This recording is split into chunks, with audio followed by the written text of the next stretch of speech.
What is up, guys? This is Joe from Seattle Leather Research. It's been a while since I posted. I hope everybody is staying safe and healthy.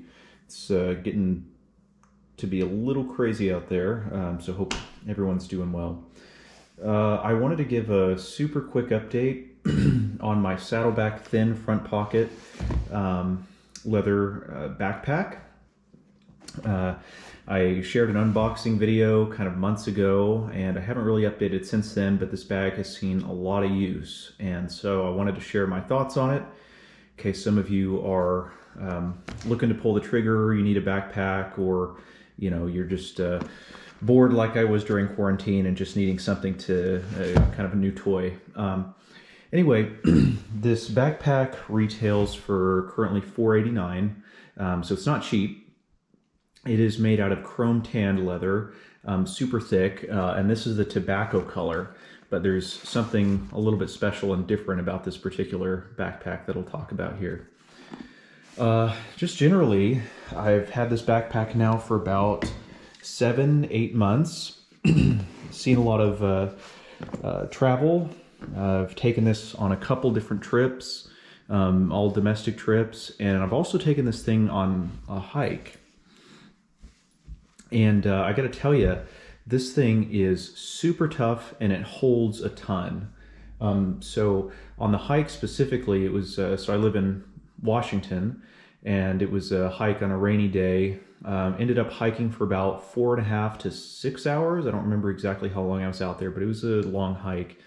And this thing was soaked, absolutely soaked through and through. Now, if this was like a veg tan backpack, I'd probably be worried about, significant dry out and deformity and just kind of nastiness. But this thing, dried out just fine. There are some wrinkles. That's not really going to hurt anything. Probably can't even really tell where those are. And I actually applied some neat's foot oil to the backpack. I don't think you're really supposed to do that with chrome tan leather, or you don't really need to like you do with veg tan. But I decided to do it anyway to kind of get in front of any potential drying and cracking. And it darkened the bag is what it did. So this is actually quite a bit darker than their more kind of yellowish tobacco color from Saddleback. So the one thing is, while it's not going to get destroyed by rain, this thing was so heavy when it was completely soaked. So just something to keep in mind. If you want it in the rain, it's great. It's not going to wear out like a veg tan will after a while, or take a different shape or be weird. But it's just just keep in mind it's going to be pretty heavy. So anyway, let's check out what's inside this thing, because again, like I said, this thing holds a ton. So we'll kind of take a look here. Kind of classic Saddleback fashion. So you can see I've just got, normal stuff kind of in the front. That's pretty much it. Classic Saddleback, they have pockets behind the pockets. They just kind of slip in here. I don't have anything in here right now. I guess a chapstick, but it does get pretty tight back in here, but you could squeeze in, your passport or some documents, pens, stuff like that. So I do use that quite a bit.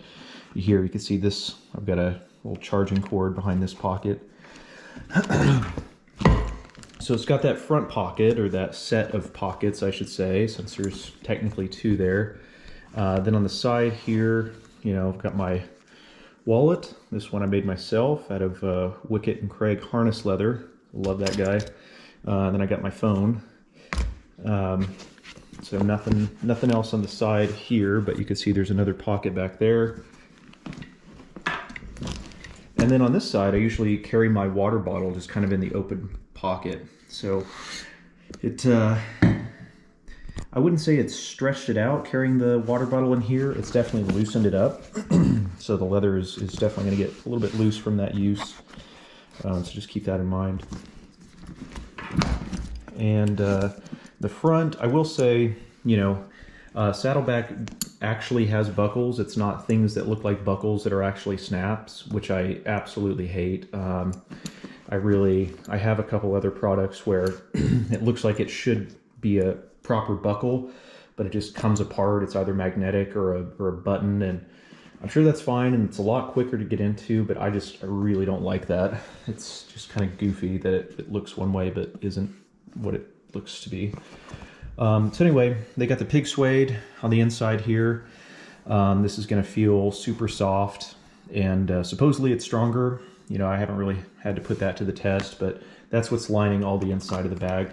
They've got this really cool feature here. You know, it's chrome tan leather, so it's going to get soft and loose. So, you know, instead of flapping out and just being kind of annoying, you have the ability to sort of buckle this piece of it up so that it kind of holds all that excess leather in when you don't have the bag filled to capacity. It just kind of keeps it nice and tight. So, love that feature. And then what's in here right now, you can see I've got 15-inch MacBook Pro. Then I also have an iPad Pro. So that full-size iPad there. And they've actually got a piece of veg tan leather holding up the spine here. So in the place where they really need to have something strong and just kind of lock in the points of contact for the straps, they've actually got a super thick piece of veg tan leather here. Thought that was kind of funny.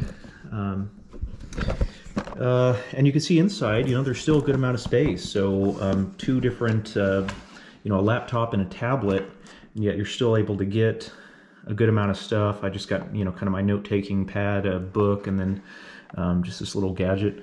So it holds a lot. And it gets heavy quick, but it's going to be super reliable as an everyday carry.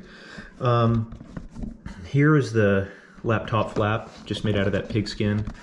So this has gotten a little wrinkly since getting super soaked, but yeah, it's not going to do anything to it. Not worried about it breaking or tearing or anything.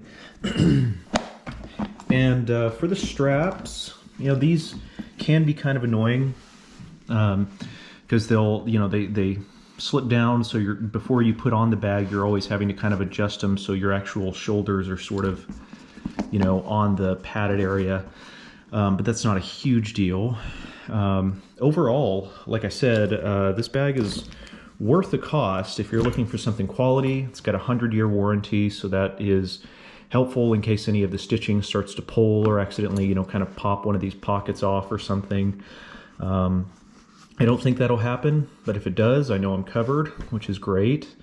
It's going to be a heavier everyday carry, and it is going to be kind of cumbersome to kind of always be unlatching these things every time you need to get something in and out. So, you know, you can kind of make use of these pockets here behind the pockets. That might make things a little bit easier for you. But I would say pull the trigger on this guy if you're thinking about it. Love Saddleback, great company, and they make lots of great bags. So I think that's it for me, guys. Have a good one. Stay safe. Thanks for watching.